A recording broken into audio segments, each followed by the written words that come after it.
When Amelia's older sister, Grace, called her in tears at 6 a.m., Amelia knew she'd say yes no matter what the favor was. Grace, a full-time nanny in Boston's most affluent neighborhood, had caught the flu and needed Amelia to cover for her just for one day. Amelia, who waitressed nights and painted during the day to scrape by, slipped into Grace's uniform and rang the doorbell of a penthouse. The door swung open, revealing not a frazzled mother, but him. Nathaniel Cross. She recognized his face instantly, the tech billionaire whose charity work had once funded her art school scholarship before she dropped out to care for their dying mother. Nathaniel stood there barefoot, his tie undone, cradling a sleepy toddler in his arms. His eyes icy blue, tired but devastatingly kind, fell on her. Then the uniform, then back at her face. "You're Grace's sister?" he asked, voice raspy. "Yes, just for today," she stammered, willing her knees not to buckle. He gave her a grateful smile. "Thank you, Amelia. I don't know what I'd do without help today. It was supposed to be one day, but in 12 hours, Amelia did more than babysit. She found missing toys under the grand piano, painted rainbows with little Sophie, and somehow made Nathaniel laugh again.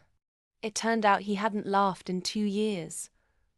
Not since Sophie's mother died in a car crash caused by paparazzi chasing him. When Amelia sang Sophie to sleep that night, Nathaniel stood by the door, mesmerized. He whispered, "I haven't heard her giggle like this in so long. How do you do it?" She shrugged. "Maybe you just needed someone ordinary." That one day turned into weeks. Nathaniel begged her to stay. At first, she refused. Her life was too messy, too broke, too small for a man like him. But Sophie's innocent love and Nathaniel's gentle persistence melted every wall around her heart. Late one night, when Amelia was leaving after reading Sophie her bedtime story, Nathaniel grabbed her wrist. His hand trembled. "I know you didn't sign up for this, Amelia, but I need you. Not just as Sophie's nanny. I need you." Tears spilled down her cheeks before she could stop them. "I'm not your world, Nathaniel. I'm no billionaire's wife. I can barely afford bus fare home." She sobbed. He cupped her face. "You gave me back my daughter's smile.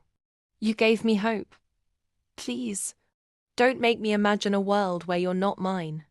2 months later, in a small sunlit chapel in Tuscany, Amelia walked down the aisle on Nathaniel's arm. He whispered in her ear, voice breaking, "You saved us both, Amelia. Today, I get to save you back forever." Her sister Grace watched from the front pew, dabbing her eyes, whispering to anyone who'd listen, she only came for one day. But one day was enough to change everything. If this story tugged at your heart, imagine what else awaits you on my channel. Subscribe now for more shocking, emotional stories that remind you love can find you anywhere.